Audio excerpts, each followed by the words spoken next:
Nagising ako isang umaga nang walang ibang natatandaan tungkol sa aking nakaraan. Liban sa ako'y naging biktima ng isang aksidente. Isang car accident na kamuntik ng kumitil sa aking buhay. In fact, nag-flatline na sa monitor ang aking puso. I was already dead then. But the doctors miraculously revived me. O milagro nga kayang maituturing. Nang imulat ko ang aking mga mata, wala na akong natatandaan sa aking nakaraan. Nawala na ako ng kahapon. Para akong isang sanggol na isinilang. Literally, I had to start all over again with my life.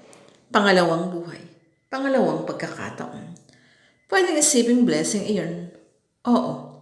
But in my case, hindi ko pa alam noon kung blessing nga bang maituturong o isang curse. I was so scared. Everything to me was so strange. Hindi ko alam ang pangalan ko, kung saan ako nakatira, kung saan ako nagmula. Wala akong matandaang mga kakilala, mga kamag-anak, mga kaibigan. I don't even remember my own face. Isang bagay lang ang naging pamilyar sa akin. Yung tinig na iyon na aking narinig the moment I opened my eyes. It was the same voice that used to tell me to fight when I was in coma. Lumaban ka. Kaya mo yan. Kaya mo yan. Parang echo na umaalingaw pa rin sa aking pandinig ang mga salitang iyon. And now I was able to put a face on the voice.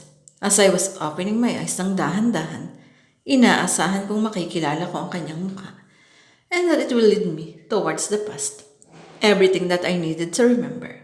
Ngunit nang masilayan ko ang kabuuan ng kanyang mukha, I cried in despair. He's nothing but a stranger. I don't remember him at all. Lara, matapang ang kanyang mukha. Guwapo pero matapang. Yet in his eyes, I saw something so vulnerable, almost painful. Teary-eyed siya when he spoke that name once again. Lara, tinawag niya ako sa pangalang noon ko lang narinig sa tanang buhay ko. Lara, ang tanong ko.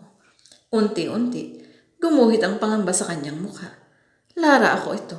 Ako si Mark, asawa mo. Mark, asawa? Nothing seemed to make sense to me. Lalo akong nalito at hindi ko yun tago sa aking mukha. Tumingin ang lalaking nagpakilalang Mark sa lalaking matanda na nakatayo sa kalibilang gilid ko. Dok, nangungusap siya nang hihingi ng paliwanag. Lumapit sa akin ang doktor. Lara, hindi mo na ba natatandaan? Umiling ako. Nangilid ang luha sa aking mga mata. Wala akong natatandaan. Hanggang sa hindi ko na napagilan ang paghagulhol. I don't even remember your face. Ang sabi ko sa lalaking nagpakilalang si Mark na di umano'y aking asawa. Sa halip na magdamdam, niyakap niya ako ng buong pagmamahal. It's okay, ang sabi niya. Pero sa isipan ko, how can it be okay kung wala akong alaw sa sarili kong buhaw? I can live a life without a past. How can I be a wife to a stranger?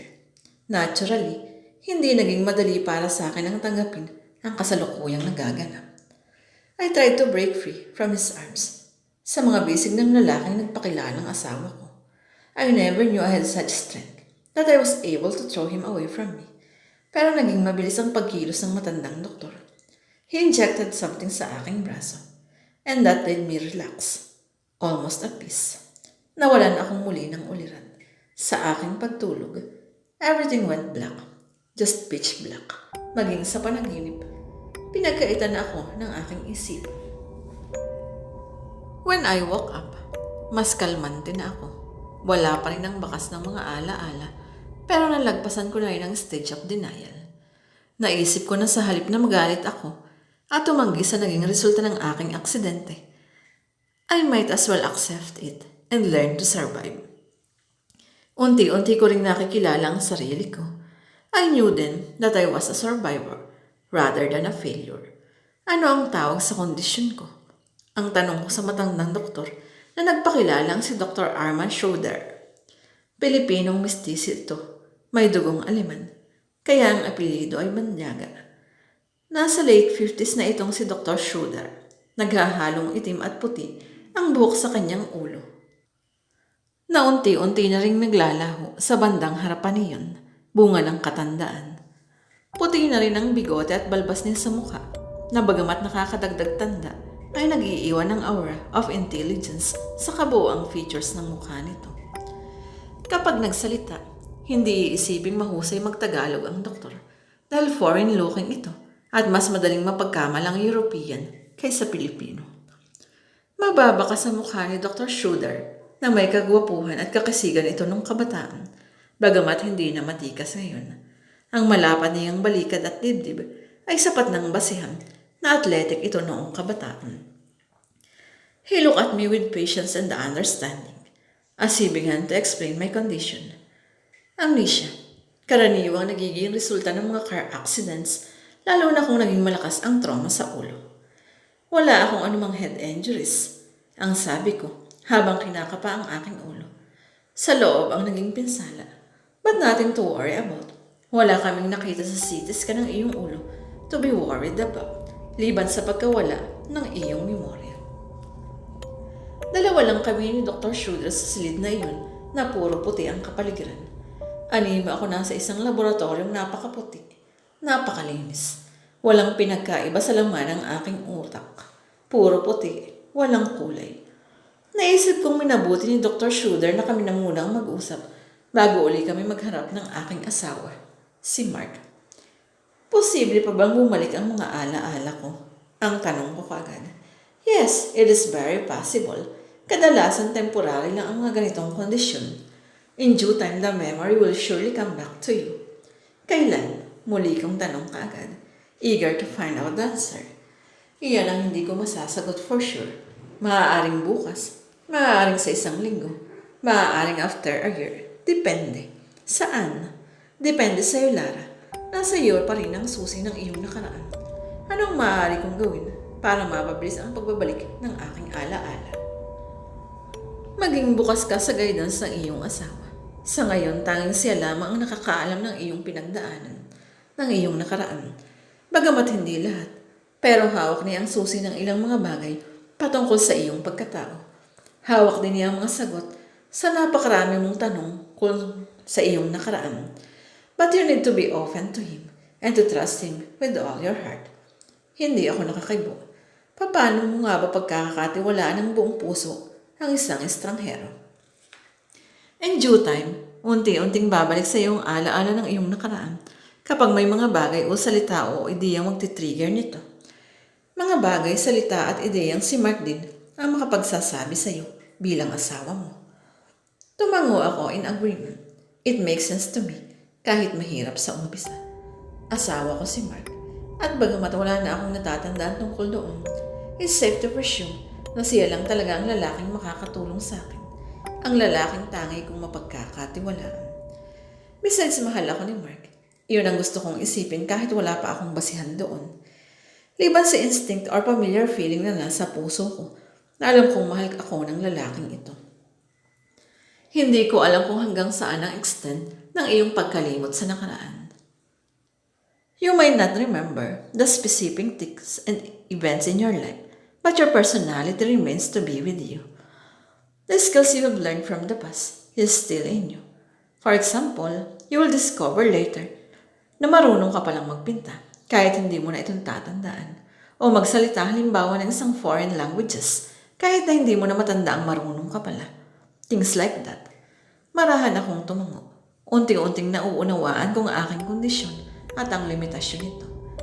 I suddenly imagined that my past is just around me, floating in the air like balloons, waiting to be puffed out. It just have to find the triggering things that will lead to remembrance. At si Mark, ang aking asawa, siya ang susi sa lahat. Pumasok din sa loob ng silid si Mark pagkaraan namin mag-uusap ni Dr. Schroeder. Now it was time for us to be alone. As he was approaching me, noon ko na-realize kung gaano siya kagandang lalaki. I must have been so beautiful to have a husband as handsome as he is. Nang maupo siya sa silyang nasa kanang gilid ng hinihigaan kong kama, isang bagay kaagad ang hiling ko sa kanya. Salamin. Nagtaka siya. Salamin? Oo, salamin. I need to see my face. I need to know how I look. Hindi mo rin natatanda ng iyong itsura?